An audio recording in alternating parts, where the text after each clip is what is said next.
Critical thinking must not be just about debunking. There's no benefit in debunking for its own sake. Rather, debunking is only necessary when pseudoscience stands in the way of progress. And then, it's critical.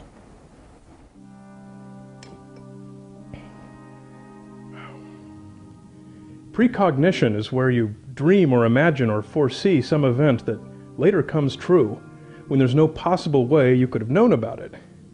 One of the stories of precognition you hear most often is of someone thinking or dreaming about another person, only to find later that that person died at that same moment.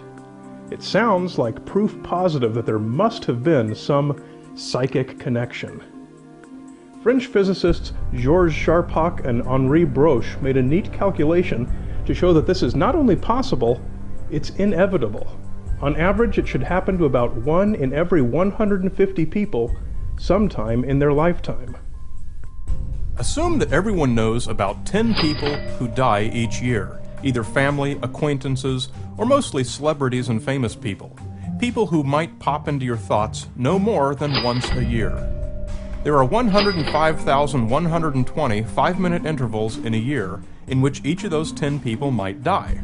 That gives a 1 in 10,512 chance that you'll think about someone during the exact same 5-minute interval in which they happen to die in any given year. That doesn't sound very probable by itself, but consider that there are 300 million people in the United States. This improbable coincidence must happen to about 28,500 Americans every year. Only a tiny percentage of those get their stories on television or in print, but it's enough to convince an uncritical layperson that precognition and psychic connections must be real.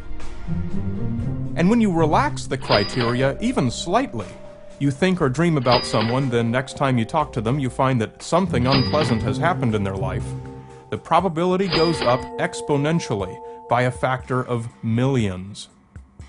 The mathematics behind this concept universally apply to all pseudosciences that depend on extraordinary coincidences for their support. The law of large numbers, the inevitability of improbable events, proves that the most bizarre coincidences are merely mathematical certainties. Understand the math. Don't turn first to paranormal explanations.